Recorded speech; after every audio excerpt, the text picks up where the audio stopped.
kita kembali belajar tentang kitab Nabi-Nabi. Kali ini kita belajar tentang kitab Habakuk. Ini kitab ditulis kurang lebih ya sekitar 30-35 tahun sebelum kejatuhan kerajaan Yehuda pada tahun 586 sebelum Masehi. Jadi cerita di kitab Habakuk ini ada 3 pasal. Ini sederhana saja. Jadi ada Habakuk yang bagian pertama itu Habakuk berkeluh kesah dan Tuhan menjawabnya.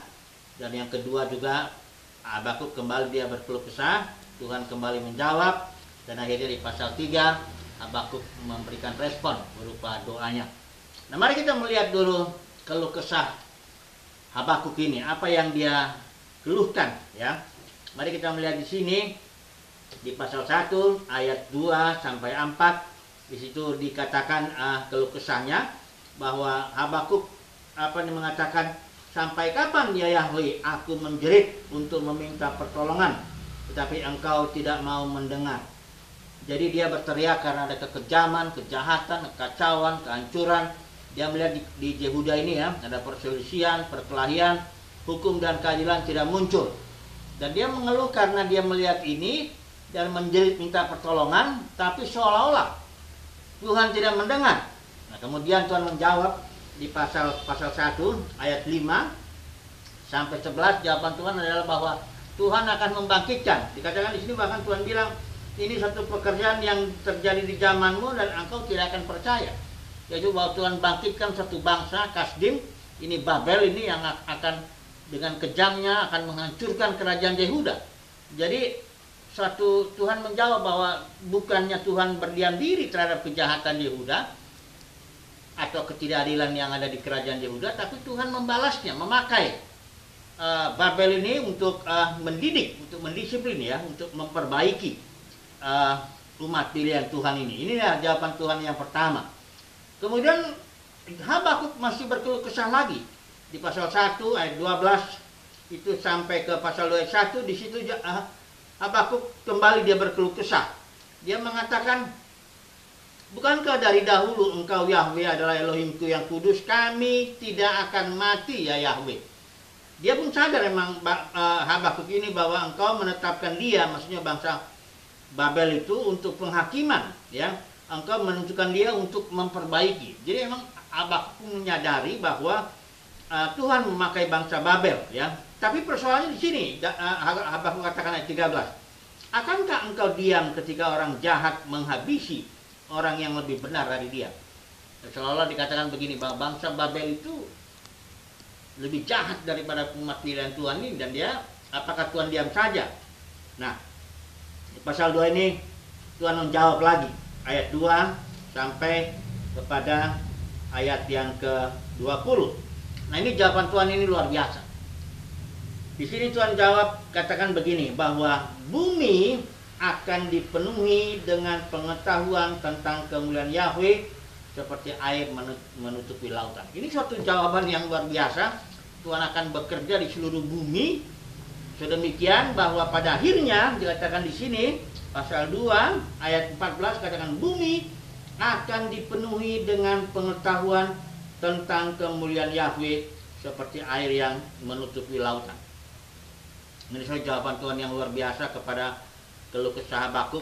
Habakuk berkeluh kesah, katanya bagaimana mungkin bangsa yang lebih jahat menghantam yang lebih baik, apakah engkau diam saja? Tuhan bilang, aku akan bekerja, dikatakan di sini sampai ke titik di mana bumi akan penuh dengan kemuliaan Tuhan.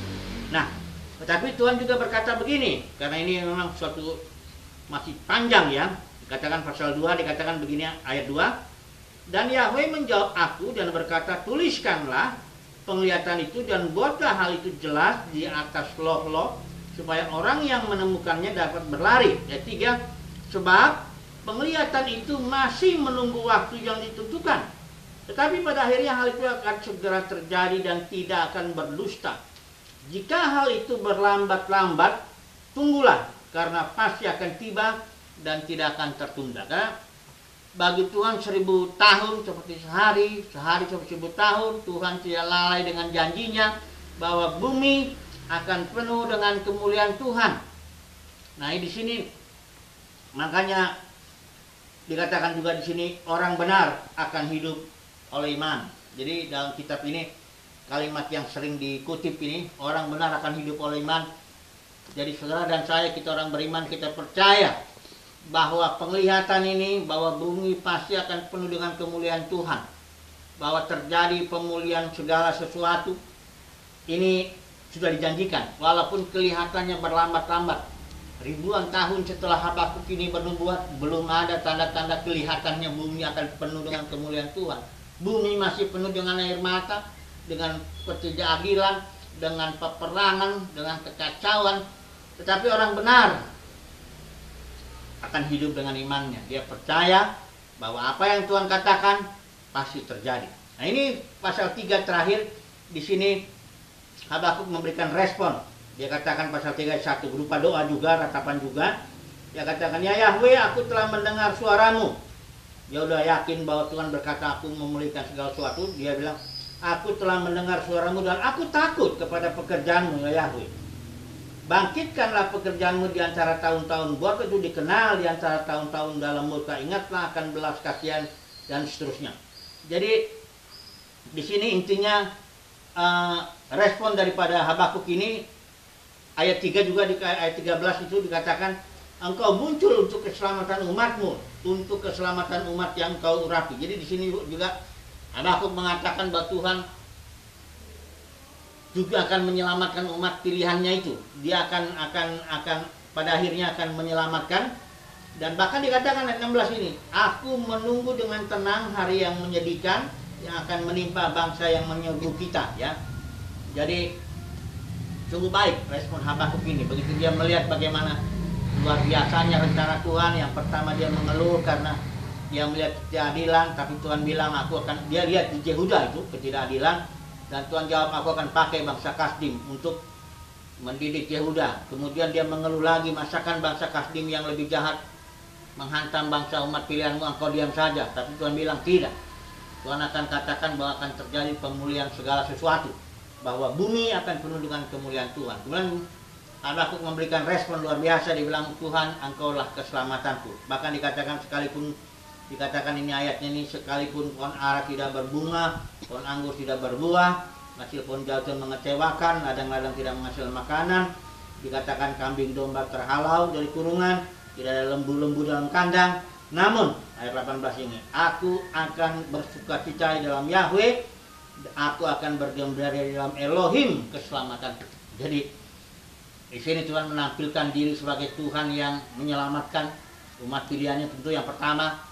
Tapi juga dia tampil sebagai Tuhan Elohim yang memulihkan segala sesuatu, bahkan bumi. Ini kitab Habakuk sangat universal. Bumi akan penuh dengan kemuliaan Tuhan. Mari kita ambil ke satu kesimpulan, Bapak Ibu Saudara, tentang dari 3 pasal kitab Habakuk ini. Bahwa di sini jelas sekali dinubuatkan bahwa Elohim kita itu adalah Elohim pemulihan segala sesuatu. Dia akan pulihkan seluruh bumi ini. Setiap lutut akan bertelut, lidah akan mengaku itu Yesus adalah Tuhan. Ya, bahwa semua manusia akan dibangkitkan, hanya ada urutannya. Yang pertama itu Yesus sebagai buah yang pertama, yang kedua pada waktu kedatangannya, kemudian yang berikutnya sampai Bapa menjadi semua dalam semua. Di sini dinubuatkan oleh Habakuk bahwa itu pasti terjadi. Ya, bumi penuh dengan kemuliaan Tuhan, bumi penuh dengan pengenalan Tuhan. Bumi tidak akan kita lihat sekarang ini penuh penderitaan, air mata, ketidakadilan. Itu pada akhirnya akan berjalanlah, walaupun tak ribuan tahun, tak berjaman-jaman, tapi tetap firman Tuhan katakan bahwa Elohim kita adalah Elohim kemuliaan segala sesuatu. Bahwa semua manusia akan menyembah Yahweh. Dalam kitab Wahyu juga jelas itu dikatakan semua lidah, semua menyembah kepada Tuhan. Puji Tuhan, saudara kita sebagai umat pilihan Tuhan dikatakan lebih dulu diselamatkan oleh Tuhan, lebih dulu dibentuk, lebih dulu didisiplin, lebih dulu diperbaiki. Baru setelah itu kemudian yang berikutnya diperbaiki. Haleluya, puji Tuhan. Semoga share ini bisa menjadi berkat buat kita. Haleluya. Amin.